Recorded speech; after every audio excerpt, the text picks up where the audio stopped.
This is the First and Big Ten podcast with CNHI sports writers Kevin Brockway and Elton Hayes. It's time to talk college football.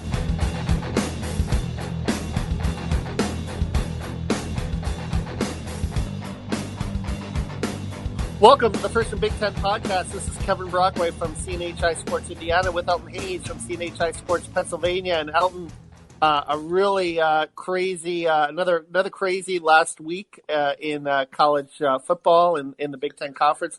You were out at Minnesota for the Minnesota-Penn State game, and obviously a tough blow for the Nittany Lions and really a big win for P.J. Fleck and the Golden Gophers, 31-26. Yeah, well, I know a lot of people are, talking about Penn State's disappointment, but I think you have to give credit to Minnesota. I think that kind of diminishes what Minnesota's been able to accomplish this year, or that game even, by kind of mentioning, the fact that, a lot of people said Penn State blew it, but, it was an exciting atmosphere. I know earlier in the week, P.J. Fleck was kind of lobbying for game day to show up there, and said it was a special time in Minnesota. And after the game ended, and the crowd of the sea of burgundy and yellow engulfed the field, game day definitely missed out on an opportunity. But just an exciting game all around. Minnesota's receiving core, which Penn State head coach James Franklin really built up and touted throughout the week, lived up to the billing. Rashad Bateman, 203 yards receiving and a touchdown. Tyler Jones, 104 yards receiving and a touchdown. And quarterback Tanner Morgan was 18 of 20 for 339 yards and 3 touchdowns. Just an impressive showing by that offense. And, in postgame, Coach Franklin mentioned that Minnesota threw a couple things out there that they hadn't seen on film. So it looked like P.J. Fleck was saving some things like an unbalanced offensive line and doing a lot of slants and, routes across the middle off of the run-pass option or the RPO that really just kind of perplexed that Penn State defense. Yeah, and P.J. Fleck was so emotional in the postgame. Postgame interview, he says Tanner Morgan is the kind of quarterback you'd want your daughter to marry, right? And he goes into the locker room, he's crowd surfing with his players. Yeah. And it breaks out a diamond to kind of compare their efforts, saying, he was all over He was all over the map Saturday afternoon, and I can't blame him. It was a banner win for that program, a banner win for him, and they deserve all of the praise and accolades that they're receiving. Yeah, no question. And with now Penn State has to kind of lick its wounds and return home, and they have got Indiana.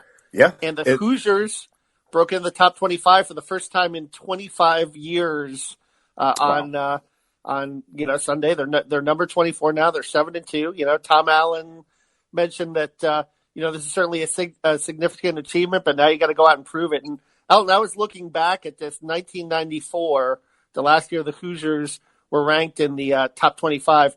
Friends had just debuted on NBC. Obviously Bill Clinton was the president, and Boys to Men topped the charts. So it was a good year. It's been a long time. Yeah, what a year, right? It was a good year. But it's crazy when you put it into that type of context. Just how long it's been and just how special of a season this is for Indiana. One of the a good thing that Indiana will have heading into this game is that it's coming off of a bye week.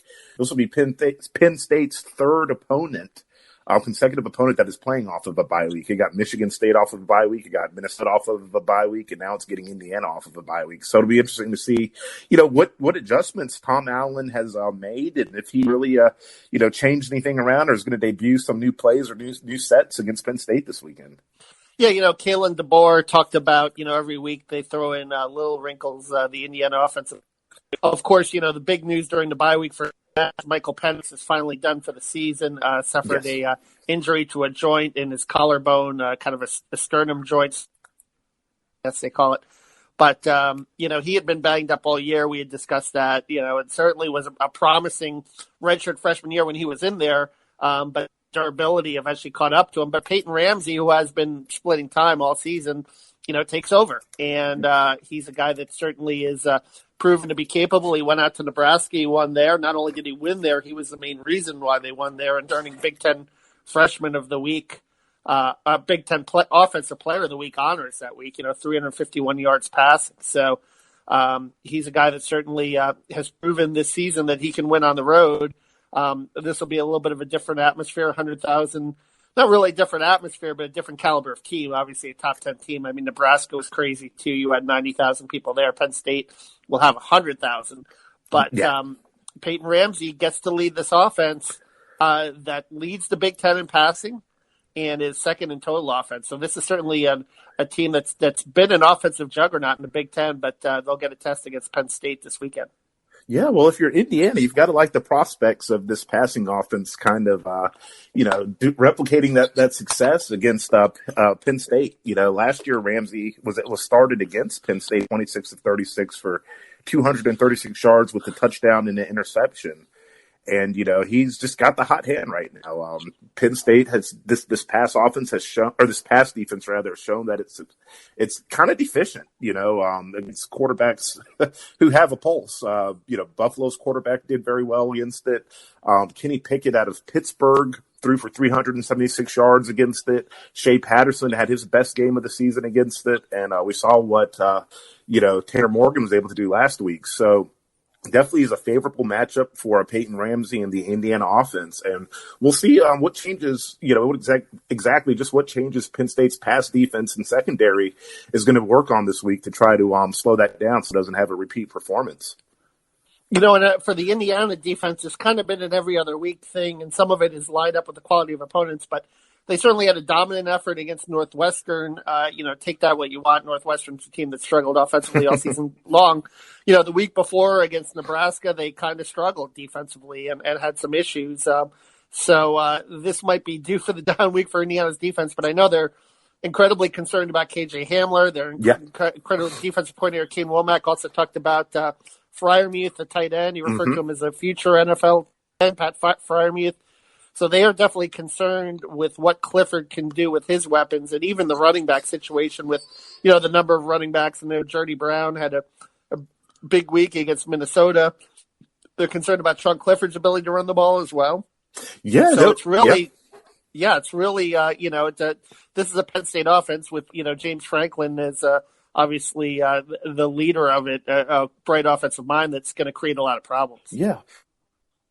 You take away the 5-point defeat, the offense was very efficient. You take away the 5-point defeat and the 3 interceptions that Clifford threw. He only threw 3 interceptions entering that contest, so very uncharacteristic of him to turn the ball over 3 times. But this is an offense that has a lot of firepower. You mentioned KJ, who leads the team receiving. Right below him is Pat Freiermuth, who, I think DeBoer's projections were correct. If everything goes right for Freiermuth, he will be playing on Sundays. He and Hamler both had over 100 yards receiving last week. You throw in a guy like Journey Brown, who's just a really quick, explosive back. He rushed for a career high 124 yards last week. And, it's definitely one that will give a lot of teams fits. However, the question is, will Indiana's defense be able to force Clifford to turn the ball over? And if they can, then, I think we'll see another repeat. But, I know Cliff was very emotional. He took the loss to heart in the, after the loss to Minnesota. And I think he's going to come out and he's going to have a really good game, a really bounce back performance on Saturday. Yeah, interesting matchup to watch. KJ Hamler versus Indiana freshman cornerback Tywone Mullen, who seems to get better every week. He was involved in 2 turnovers in that Northwestern game, and that's going to be an interesting matchup. I don't think they're going to put Tywone Mullen on an island with Hamler all the time, but they will sometimes. And I think Juan has proven to be a guy, capable of covering big time receivers. He's not the biggest guy at 5, 10, 170, but he's tough. He's a tough kid, and he's not willing to back down to a challenge. I'll be curious to see what kind of job that Tywone Mullen and the rest of the secondary can do on KJ Hamler. Well, that's the thing. If you can shut down Hamler and force Clifford to either go to Jahan Dotson, who is a good receiver, he just really hasn't had the breakout season that many expected him to have, or Justin Shorter, one of the other receivers who had a couple of drops. One of them looked to be it looked like it would have resulted in a touchdown had he caught it against Minnesota, but he dropped it. And, outside of Hamler and Freiermuth, Penn State's receiving corps has kind of just been non-existent, in many games. So if moving forward, if this offense wants to be consistent, if it wants to just be formidable, other receivers outside of Freiermuth and outside of Hamler and tight end are going to have to get involved in the passing game. Okay, well, let's move on to the college football playoff projections, how the Big Ten is looking. And really, it's looking like three teams right now. You've got Ohio State that's undefeated. You've got Minnesota that's undefeated. They're on a crash course to play in Indianapolis, I believe. But Penn State could throw a monkey wrench into the mix and get back in it. If they can run the table, if they can beat Ohio State, then all of a sudden you could have a one-loss Penn State team in the Big Ten title game. And then if Penn State beats Minnesota in the rematch, then you have a bunch of one-loss teams. And then Jim Delaney is sweating, on the day that they announce, the projections again, because we know the committee, they look at wins and losses. Sometimes they look at wins and losses, I believe, more than the overall strength of schedule. And this is where when the Big Ten playing 9 conference games can really be a bear for every team in the league.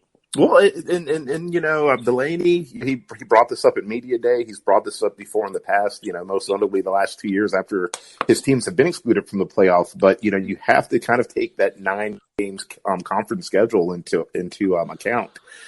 Just mathematically, it doesn't bode well for teams playing that number of, the amount of games. But, that's the thing. It's a 3-team race right now for the playoff. Like you said, you've got Ohio State, which is the pack leader. You've got Penn State, and you've got Minnesota. Things could get really, really interesting if Penn State beats Indiana, goes on the road to Columbus in 2 weeks, beats Ohio State, and wins a rematch in Indianapolis against Minnesota. You wonder how the committee could justify leaving a one-loss conference champion with that resume out. But here's another scenario. Let's say Minnesota runs the table and beats Ohio State and, ends the regular season under. Have to think that they'd be a lock as well. So it's going to be interesting on Tuesday evening to see where Minnesota actually lands in the second college football playoff rankings. But there's a lot of football left to play. And a lot of meaningful football. So a lot of teams, those 3 teams definitely have a lot to play for here in the last few weeks. Yeah, and then you have a one-loss Alabama that's going to be kind of lurking in the SEC, not playing in the conference championship game probably. And then, you could have a one-loss Ohio State team that doesn't play in the conference championship if, Penn State wins. And then you have to wonder, will one of those teams, get in? But I say just extend it to 8 already. Come on. Let's, get the 5 conference championship teams and get the 3 at large. We want to see more high-quality football in December and January. We do. 8 teams. Come on. And there's no shortage of teams. These teams all these teams all have a have a claim to this stuff. So all these one-loss teams. So like I said, I like the fact that they've implemented a playoff. We've had it for a few years now. I think it's time that we revisit it and maybe look at expanding to including more teams, at least the conference champions. Exactly. Yeah, just don't schedule it on New Year's Eve again. I know a lot of people were upset about that. It broke into their New Year's Eve plans a couple of years ago. So make sure it's scheduled on a night where we can all sit down and watch football. So coming up, our thumbs up and thumbs down for the week. This is Kevin Brockway from CNHI Sports Indiana with Elton Hayes from CNHI Sports Pennsylvania on the First and Big Ten podcast. Get the latest Big Ten, IU, Purdue, and Penn State football news by following the guys on Twitter.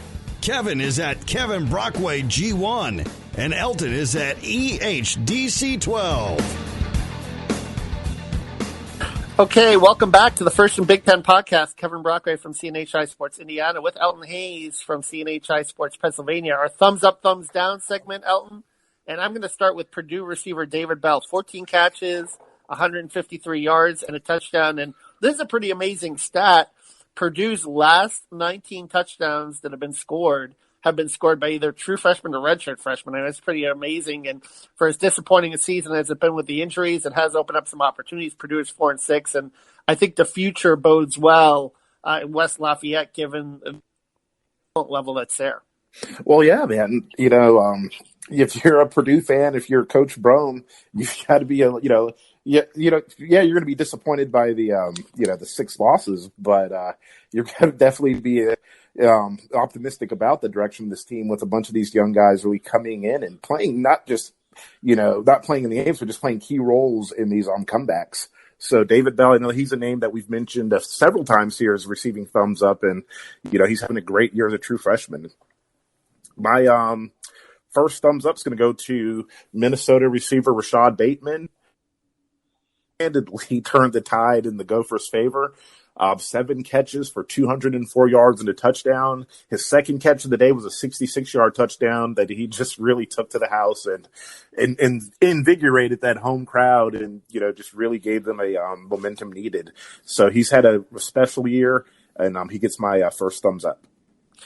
All right, Elton, very good choice. My second thumbs up goes to Justin Fields, Ohio State quarterback. He just keeps getting it done. 16 of 25 for 200 yards, 3 TDs.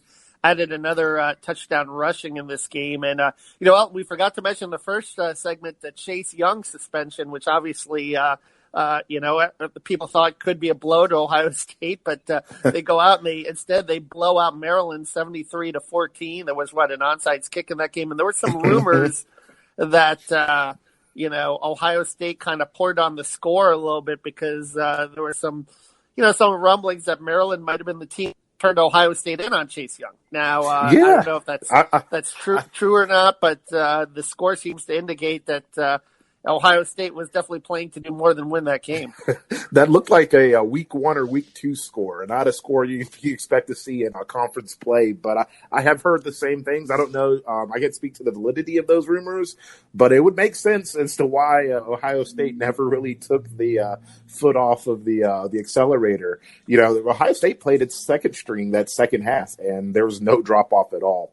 So definitely have to agree with you and give them your second thumbs up. That Jimmy Johnson line, right? Back in the 80s when Miami was routing Notre Dame, his response was, "Hey, my second string guys, they want to score touchdowns too, right?" Yeah, exactly. They need film. They're stating their case to crack that lineup. So they did a good job.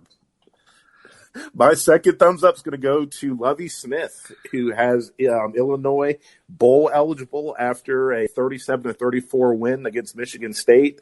They overcame a 28-3 deficit and complete the largest comeback in school history. This has been an incredible year for Lovie Smith. They're actually 4-0 in Big Ten play right now after beginning his tenure 4-26. So Lovie Smith gets my second.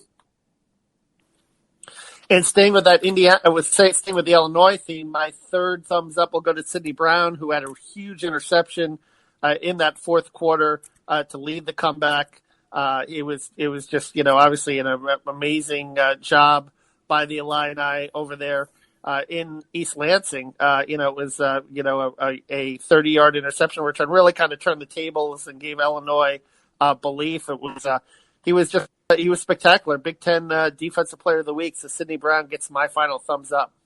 I agree. He also had 13 tackles, 8 solo tackles also. And like you said, that interception really just shifted, momentum in Illinois' favor. So I have to agree with you on giving him your third thumbs up.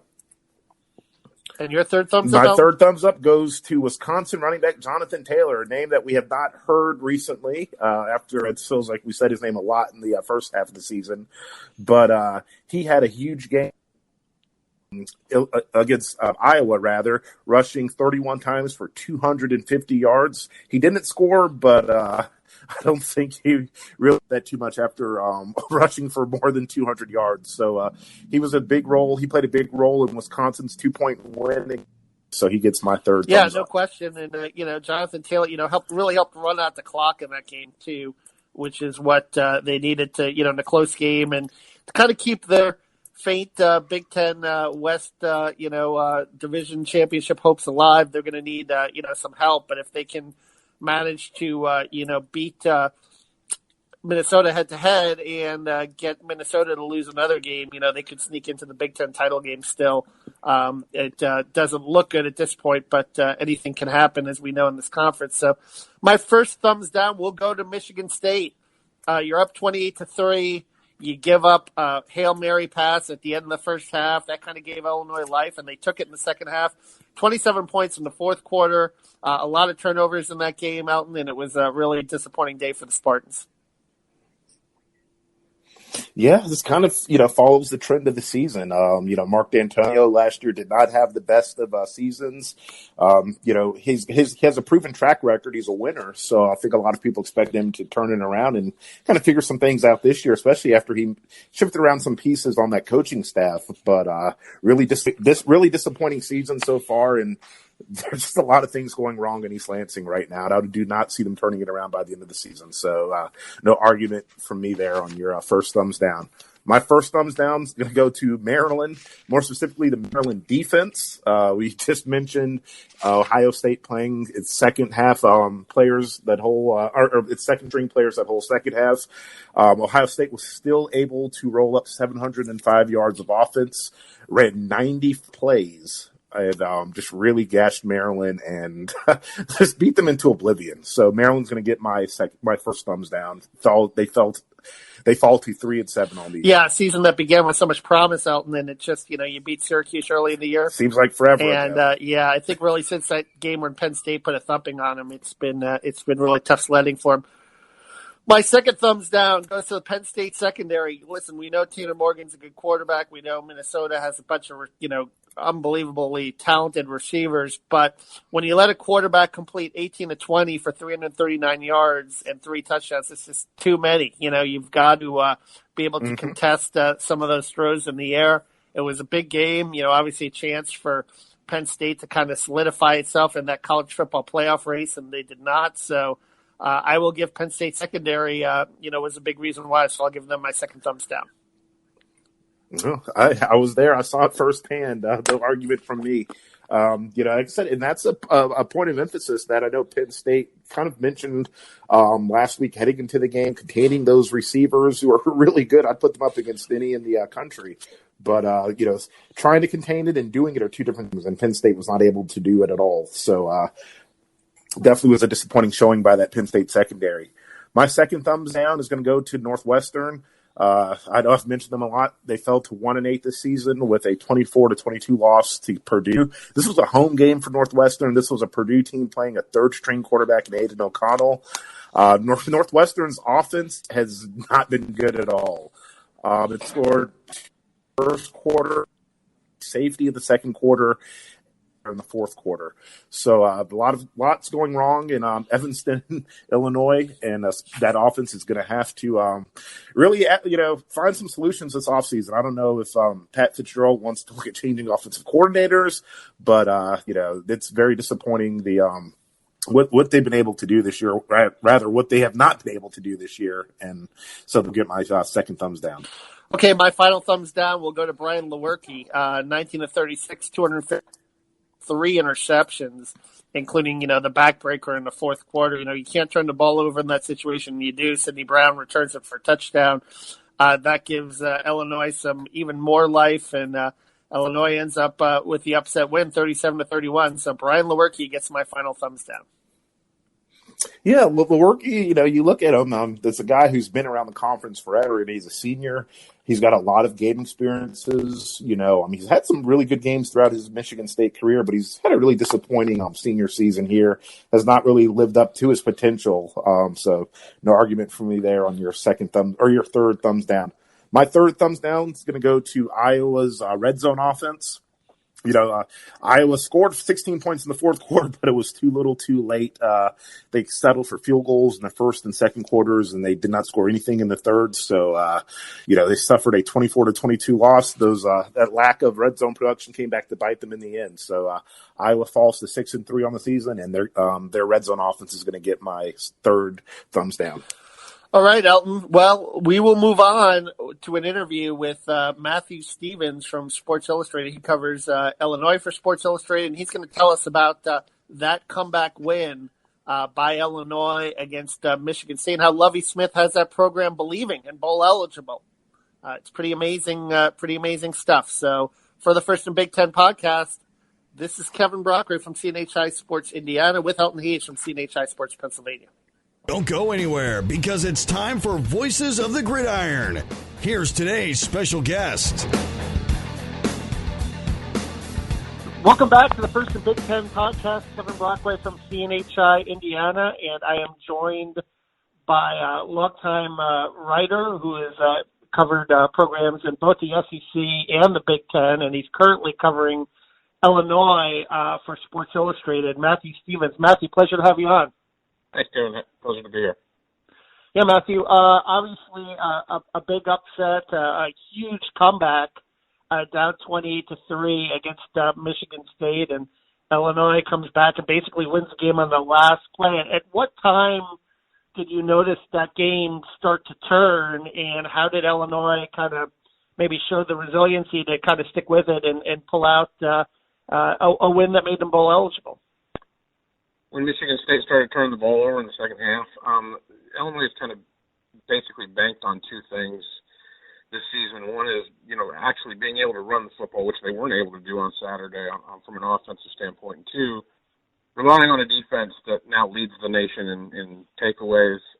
It's been a Lovie Smith staple going back all the way to, when he was with the Bears and with the Buccaneers and going all the way back to even when he was a defensive coordinator for the St. Louis Rams that went into the Super Bowl. So it's kind of been a staple of his. And I think there was a moment at the end of the first half where they get the Hail Mary for a touchdown to Josh Imedebebe, and you look up and it's I think 28-10 at that point, and you're sitting there, and I said to somebody, this could have been 42-3 right now at half. And then Michigan State, they go down. They only thought they got a turnover there right at the goal line. They had to settle for a field goal, and I kind of thought at that moment, if Illinois can go down and score, this could be a ball game, and they did exactly that. So when the turnover started happening, and Brian Lewerke had 4 of them for Michigan State, you felt like Illinois had a chance, and Illinois fans, quite honestly, had seen this before. Wisconsin did this at the end of the game that Illinois won on the last-second field goal at Memorial Stadium, and then the week before that, even in a loss to Michigan, Illinois started getting turnovers in the second half to turn a game that was 28-0 into a game that was 28-25 before Michigan put it away. So this season has been defined by the idea that if this defense can get turnovers, they're really never out of a football game. Yeah, no question, Matthew. And how much of that is reinforced takeaways? I know Indiana, here they talk about that a lot. How much is that, do you notice that even in practice, that skill being developed, kind of the takeaway skill and the mentality of turning it over? Because we thought, game I covered at Purdue, a game really turned out a pick six as well. Yeah, it's basically, it's the hallmark of a Lovie Smith defense. You've never really been able to look at a Lovie Smith defense and be able to judge it by the total defense number or, how many points they're giving up, quite frankly. It's, did they win the turnover battle? Did they have, more turnovers than anybody else in defense? The answer to those questions during this 4-game winning streak certainly have been yes. Illinois, again, leads the nation in takeaways. They have a linebacker who actually didn't play, Jake Hansen, on Saturday, who leads the nation in forced fumbles, I believe still, even though he missed the Michigan State game. Their linebackers have been incredibly more effective, with Daley Harding being Big Ten Defensive Player of the Week last week. This week it was Sidney Brown because of his takeaways. He had 2 interceptions, 1 for a touchdown. There are 2 hallmarks of a Lovie Smith defense, and it has nothing to do with yardage, and it really has nothing to do more or less with points given up. It's, did you take the ball away? Did you score? And I think that those things are definitely reinforced throughout Lovie Smith's entire career. In this 4-game winning streak, they have had a defensive touchdown in each of those 4 games, and it is a hallmark of the Lovie Smith defense. They have a touchdown board for defensive players, and I don't know any other school that does that. And it's something from day one that they've emphasized with Illinois, and I think that now they have the experienced athletes that Lovie Smith spent 2 years ago in that recruiting class recruiting. He's been able to work with these guys. They do it in practice. It's my understanding, seeing as how I've never seen an in-season practice at Illinois, but they run NFL-style practices, which is there's not a whole lot of hitting going on. There's a lot of teaching going on. There's a lot of X's and O's stuff going on. And there's not a football that hits the ground, meaning that if it ever does, if there is an incomplete pass, it's picked up and it's taken, to the end zone to reinforce the idea that, we score touchdowns on defense here at Illinois. And I think that's I wrote a column on Saturday night, Kevin, that what if this is, this Lovie Smith defense and this quote-unquote turnover fairy that's happened the last 4 weeks, what if this is Lovie Smith's defense at Illinois now from here on out? And if that's the case, and I think Illinois is going to win a lot more football games, from here on out with exactly finally what Lovie Smith's been able to reinforce with this defense. Yeah, no question. The turnover chain was in vogue a couple of years ago at Miami. I don't know if they hand anything out on the sidelines there at Illinois or no. They will never do that. That is not a Lovie Smith staple. It's not about he has never been a fan at all of individual kind of individualism with his football team. I can promise you that will never be a staple of Illinois football under Lovie Smith. The overall job you think Lovie's done in terms of, keeping this team, believing, there was that kind of tough loss early in the season against Eastern Michigan. Then maybe some signs that even the Michigan loss where they did rally back a little bit in the second half, to go through that and then to respond with a 4-game winning streak. Well, what does that say about Lovie as a coach in terms of, getting his kids to continue to work hard and fight through that? Cliches are cliches for a reason. I don't think Lovie changed a darn thing. And I think a lot of people wanted him to. I think there were a lot of people outside the program that wanted the quote-unquote boring cover 2 defense to go away and to be more aggressive defense. That didn't happen. What happened was that the individuals of this cover 2 defense decided to get a little bit more aggressive, decided to get a little bit more ball hockey, and then turnovers happened. Lovie Smith has been the same guy that, coached the Bears, coached the Buccaneers, that's coached the Illini. The wins weren't coming, and the non-emotional guy that you see on the sidelines, that's the guy on Tuesday and the guy on Wednesday and the guy on Thursday that we talk to here in Champaign. He's never changed. He's not going to change. Josh Whitman didn't want him to change.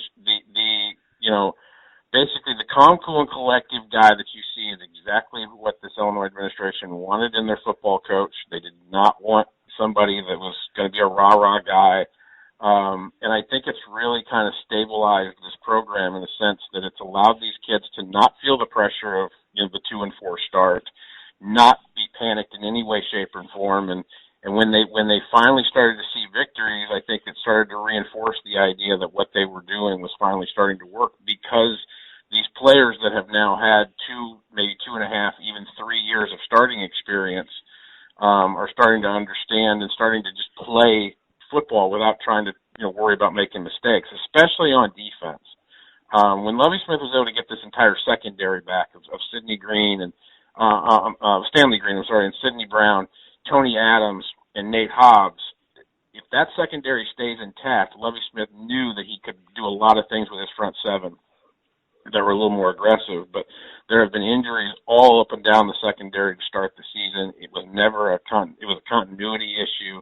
Now there's starting to be injuries in the front seven, but the secondary has stayed in place, and you've seen that if they can start to still maintain those turnovers up, and then secondary and in the linebacking core, they can plug and play a lot of guys up front, they feel like, and they're starting to do that. So they have the athletes that they want, they have the experience that they want, now they're just kind of going and playing football. And I think the calm, cool, and collective nature of Lovie Smith has allowed this 4-game winning streak to happen, has allowed maybe this turnaround of Illini football to happen in 2019. The talent infusion, you mentioned Immorta Bebe, he was Big Ten Player of the Week. He's a guy from USC. Brandon Peters, a quarterback from Michigan. I think they have another defensive lineman that's up there in sacks, that his name escapes me, from USC, but just the impact of the transfers and how they've managed to build through that. Illinois has become grad transfer U in the Big Ten, and I think a lot of that has to do with, again, Lovie Smith being a more, NFL-ish, mature type of coach, that I think his recruiting pitch sells better to 20 and 21-year-olds than it does to 16 and 17-year-olds. And it's a much more mature recruiting pitch. It's, hey, this is what I can do for you. Do you want to play in the NFL? Because this is what I'm going to teach you, and this is how I'm going to impact your last 1 or 2 years, in college football, so that you can be prepared for professional football. And that sold to Josh Immorta Bebe, because here's a guy who, He's not going to blow anybody away in a workout. He's not going to blow anybody away with a 40 time. He's just a big, strong, outside perimeter receiver that you saw that can win a lot of 50-50 balls. Well, that works in the NFL. So he understands that that's something that sold well to him, and a guy that's not going to jump him every time he makes a mistake, which Lovie Smith doesn't do. That sold to him. Brandon Peters is the exact personality and emotional level of Lovie Smith. Brandon never gets too high or too low or get excited about anything. I've never seen him get excited about a darn thing in his life. But for a kid that was passed over by both schools in Indiana after being the Mr. Football in the state of Indiana, finally gets an offer from Michigan. Didn't have a good experience at Michigan, one, because of injuries, and two, because the personality of him and Jim Harbaugh just didn't mix. And he finds a coach, again, a level-headed coach in Lovie Smith, a level-headed offensive coordinator in Rod Smith that he can make plays for, and it's working out great. Awale Batiku is the pass rusher that from Southern California. He's been out actually the last 3 weeks, but he's still among the Big Ten leaders in sacks with I think it's 9 or 9.5. He's been able to. If you're a defensive player at another program and you don't feel like you're getting a whole lot of reps, you're not getting a whole lot of playing time, Lovie Smith's system sells to people. It's sold to Milo Eifert, who was at Washington when they were going to Rose Bowls under Chris Peterson, and he wanted to play more. He felt he had enough talent to play more. He's now starting at outside linebacker for Illinois.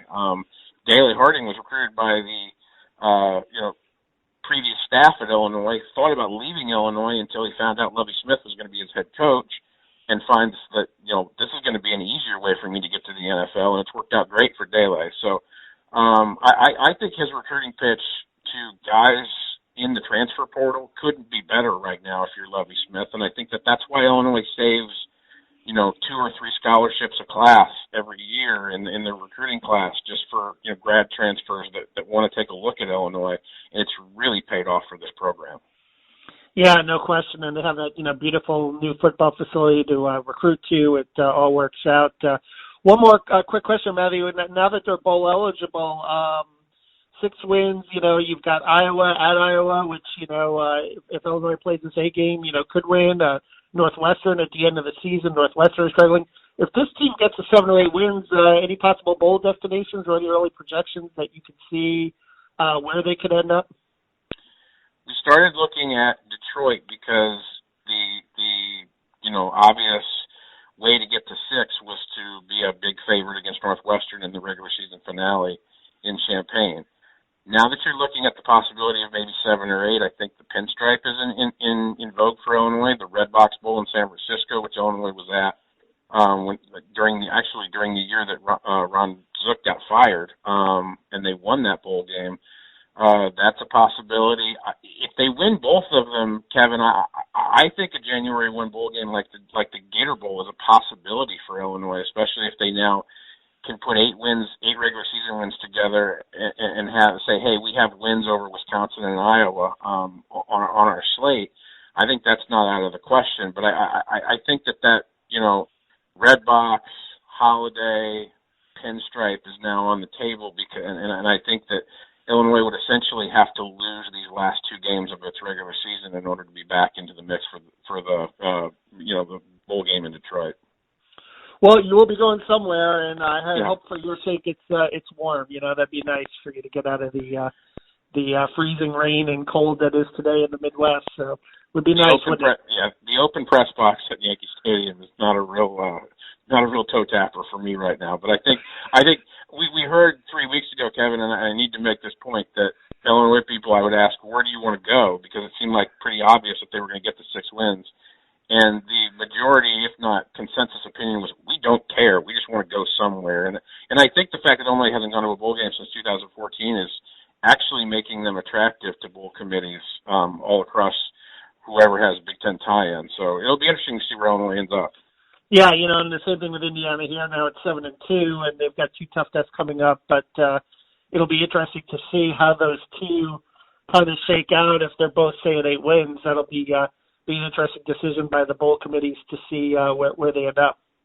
Yeah, I think Illinois, to me, Kevin, Illinois' situation, kind of parallels Purdue's in the sense that, last year I really, as I was covering Purdue for the Rivals affiliate last year, I really had no concept of why Purdue deserved a Music City Bowl bid against Auburn in Nashville. And it was because, one, Jeff Brom has cachet, and they hadn't been to a lot of bowl games, so bowl executives were excited about having a Purdue fan base in their city. I think Lovie Smith brings, cachet to a bowl game. I think that the way that Illinois plays defense brings cachet to a bowl game.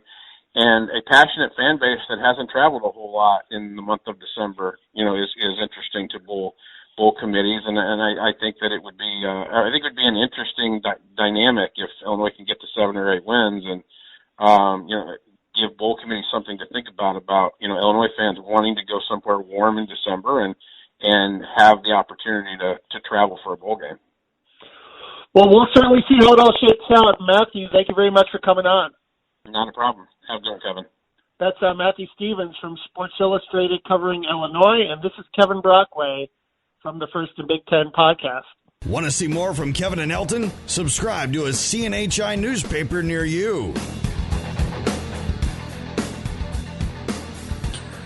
All right, welcome back to the First and Big Ten podcast. Kevin Brockway from CNHI Sports Indiana with Elton Hayes from CNHI Sports Pennsylvania. Prediction time. We've got 6 games on the slate, Elton. It's a busy day. Yeah, should be a busy day, no doubt. And let's start it out with a non-conference game. Northwestern, in desperate search of a win. They've got Massachusetts, UMass, which is 1-9, and Northwestern is a 39-point favorite. Amazingly, can they score 39 points? I wonder. But this is, I think this is a game where Northwestern gets off the schneid and wins. I have to agree with you. I believe Rutgers beat UMass earlier this year, so that should bode well for Northwestern. Like you said, I think this is the week that Northwestern kind of solves some of those offensive issues against, say, an opponent that I don't think is well suited to handle the talent level, the Big Ten program. I think Northwestern gets the win here and gets its second win of the season. All right, Michigan State against Michigan, and this is a Michigan State team that's kind of in free fall. They're 4-5 right now, whereas Michigan is going in the other direction. Right now, surging at 7-2, number 14 in the country. The game is in the Big House in Ann Arbor. I see Michigan pulling this one out. Yeah, like we talked about Workey and Michigan State's offensive problems. Michigan, on the other hand, is playing for something. They're gearing up here for this. The end of the season. They've got that matchup with Ohio State, and Harbaugh's trying to get 10 or 9 regular season wins. A win against Michigan State will put him on a good pace to do so. And I just do not see Michigan State posing any type of threat to the Wolverines, especially in Ann Arbor. I think Michigan State cruises to another victory.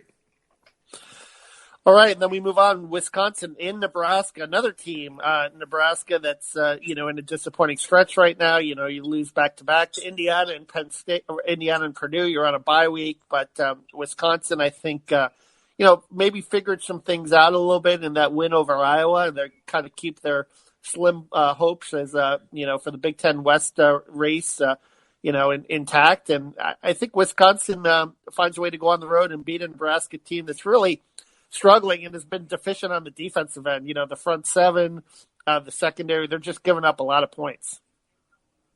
Yeah. No, I think we're going to see a lot of Jonathan Taylor. I think we would not be surprised to see him rush for more than 200 yards again against the Nebraska defense that's sorely lacking. Like you said, Wisconsin's playing, there's still a slight chance that they could contend in the West. I think they realize that. There's a sense of urgency, and I believe Jonathan Taylor is going to lead them to another victory here against Nebraska. All right, and then the biggie, Indiana against Penn State. Indiana, we discussed earlier in the podcast, ranked number 24, first time since 1994. They're in the top 25. Penn State, number 9. Nittany Lions are a 14-point favorite. We know what happened the last time Indiana faced the top 10 ranked team. It was pretty ugly. It was Ohio State. It was very early in the season. I think this is a different Indiana team from then. I think they've grown from that. So I think they'll make it competitive. But I think in the end, Penn State just has a little too much talent. Yeah, and I think they're going to be galvanized by this loss. I know speaking to some of those guys in the locker or in the the media room after the game, a lot of them were saying that while that loss to Minnesota was disappointing, it's not going to define their season. There's still a lot to play for. They're going to leave it there in Minnesota and focus on Indiana and what's ahead. I think you're going to see an inspired Penn State team that's going to come out a little angry, a little chip on its shoulder. I think Indiana's passing game will still give it a little bit of fits, but I believe Penn State ultimately wins this game here and wins its ninth game of the season. Okay, Ohio State against Rutgers. Do we even need to? I know, right? 51.5 points if you want to take the points. But it's going to be, a bloodbath, I think, down there in, along the banks of the Raritan River. My poor friend Cliff Olson will be watching, and he's a dedicated fan. He's a loyal fan, but this one's going to be ugly. Justin Fields. I think it'll be a chance for Justin Fields to kind of build up his statistics a little bit in terms of his Heisman hopes or J.K. Dobbins. But I see Ohio State going away here and winning pretty easy. Yeah, I don't know if they'll score 70 points. I don't know if they'll have that extra motivation to score 70 points on Rutgers, but a 60 would not surprise me. There's no way Ohio State loses this game. And the final game, Minnesota against Iowa. So this is another ranked matchup for Minnesota, and they're going on the road on this one. And will there be a hangover effect? I think that's the big question. Yeah. Coming off the emotional win against Penn State, I mean, can they sustain it? And I think that PJ Fleck talks about the 1-0 mentality. Mm-hmm. We'll see if it carries over here, or if you've got some players that maybe get a little complacent after that big win. I don't see that happening. I see Minnesota, finding a way to pull this out. They strike me as kind of a team of destiny. Obviously we've talked about Tanner Morgan and all the great receivers on Minnesota's lineup and Rodney Smith as well. They've got really good balance on offense, and the defense is starting to come together as well. Yeah, now if there's one guy you want motivating your team after a win, it's PJ Fleck. Those players have really bought into his style of coaching, and he's going to ensure that there is no hangover, no getting complacent and basking in their previous success. This is a tough challenge, though. Iowa seems to have found a little bit of offense, scoring those 16 points there at the end of the game last week to kind of, make that game a 2-point loss. So this is challenging. They're going into Kinnick Stadium, which is never an easy place to play. But, I kind of agree with you. I think Minnesota's a team of destiny right now. I think they've got a lot of people's attention. I think they'll continue their winning ways, and we'll go in and grab another win this time at Iowa. So, Elton, as we're kind of winding down, we're in week 12. Do you see it as an Ohio State Minnesota championship game, or could there be anything that kind of derails that the next couple of weeks? We're going to find out a lot. I know a lot of people are saying, Penn State at Ohio State. But, if Penn State can get past Indiana, which is not going to be easy, Indiana 7-2, they're ranked 24. Tom Allen has been playing some really good football, but I Penn State has a chance to kind of upset that the East a little bit. But as of now, I see Ohio State being the pack leader. I don't see anyone in the West really contending against Minnesota for the West. I think Minnesota's got that locked up, but it's a two-team race in the East right now, Penn State and Ohio State, and we'll see in 2 weeks where this thing goes. Yeah, it's going to be really fascinating to see how this develops. So, for the First and Big Ten podcast, this is Kevin Brockway from CNHI Sports Indiana with Elton Hayes from CNHI Sports Pennsylvania, signing off. Thanks for listening to your number one source for college football and Big Ten news, the First and Big Ten podcast. Enjoy the games.